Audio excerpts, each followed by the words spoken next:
খবরদার ছবি তুলবি না, ছবি তুলবি না। ওনাকে মেরে আমরা মেডিকেলে কামরায় আমার এখানে মাংস তুলে নিছে। এই বেটা তুই কই থেকে আইছিস? তোর কামড়া সেকেটা আমার বিয়া করতে আমার বাদ গেছিল হেলিকে আমি কামড়টা দিছি। খালা কি কামড়াইলেন? হেদি বাইরে ঘুরে ঘুরে করতেছে।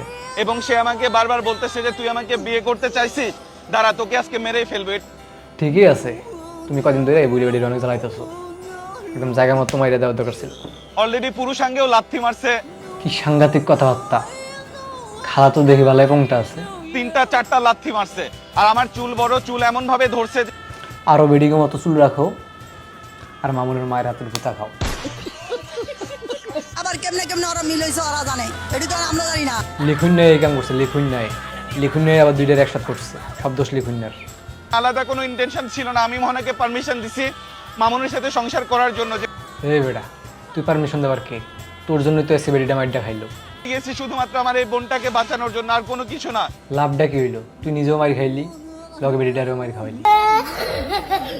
যদি মহানায় নাই তো তো আমি জানতামও না, তো কইতে পারতাম না। আমি তো পাশের রুমে আছিলাম। সব দোষ এই মোহনার।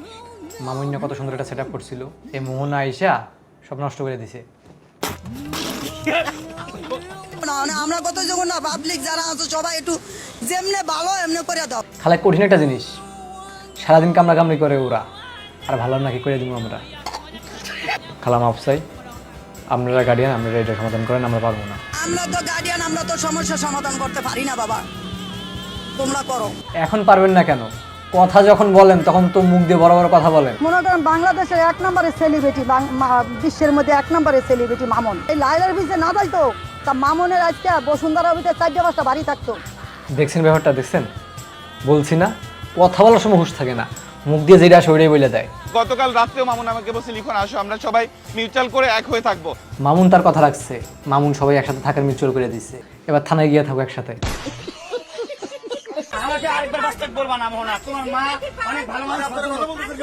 দেখছেন ব্যাপারটা, দেখছেন? পুলিশের গাড়ি তুইটাও ওরা ঝগড়া করতেছে। উপরে একজন আছে, এই বুড়ির বিচার করবে এবং এই বুড়ির মুখোশ ইমিডিয়েটলি খুলে দিব। বেডির মুখোশ খোলাই আছে, তুই আগে তোর মুখোশটা খোল। এই বুড়ি আসলে আমার প্রতি অ্যাডিক্টেড। এই বুড়ি চাই যে আমি তাকে সত্যিকারে যেন বিয়ে করি। তোর এসে উল্টা পাল্টা কথা কোয়ার কারণে এই বুড়ি তোরে কামড়াইছে রাগে। এই মহিলা, এই বুড়ি হচ্ছে অজগর সাপ। এই বুড়ি হচ্ছে সমাজের রাক্ষস বুড়ি। তুই তাহলে এই রাক্ষস মহিলারে বিয়ে করার জন্য উঠতেছিস কেন? আমার বিয়া করতে আমার বাদ গেছিল হেলিকে আমি কামড়টা দিছি। মামুন যদি ছাড়িয়া দেয়, মামুনের ফুট যদি ছাড়িয়া দিতে ছাড়িয়া দিব, তো আমি লিখনের ছাড়তাম না। ধরেন খালা, শক্ত করে ধরেন, শক্ত করে ধরেন, যাতে ছুটতে না পারে। আর যদি পারেন একটা মামলা করে দেন। লিখনের নামে মামলা করছি, অলরেডি আরো করবো। লিখন তুই শেষ, লিখন তুই এবার শেষ, তুই এবার আর ছাড় পাইতেছিস না। 50 বার জেলও খাটতে হয়, আমি এটার শেষ দেখে ছাড়বো। দাদা আমি শিওর এই খবিশের বাস্তব জীবনে কোনো কাম কাজ নাই। পেন্সিল মামুর কোনো সময় একটা কাম করবো, তখনই খাপ করে ধরবো রে। বাসায় ইনভাইট করছে, আজকে 4 দিন যাবত মামুন আমাকে কল করতেছে যে লিখন আসো। আসো লিখন আসো, আইসা গুতা খাইয়া যাও আর সংবাদ সম্মেলন করো। আপনারা বাংলাদেশে কে আছেন যে ওকে বাঁচাতে এসে বা লাইলাকে বাঁচাতে সেরকম মার খেয়েছেন? নাই, কেউ নাই।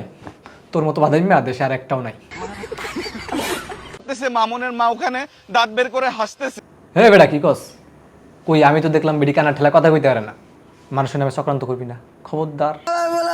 লিখনে মিল্লা 3 জন ভাইসে মিল্লা আমার বলার একবারে যান।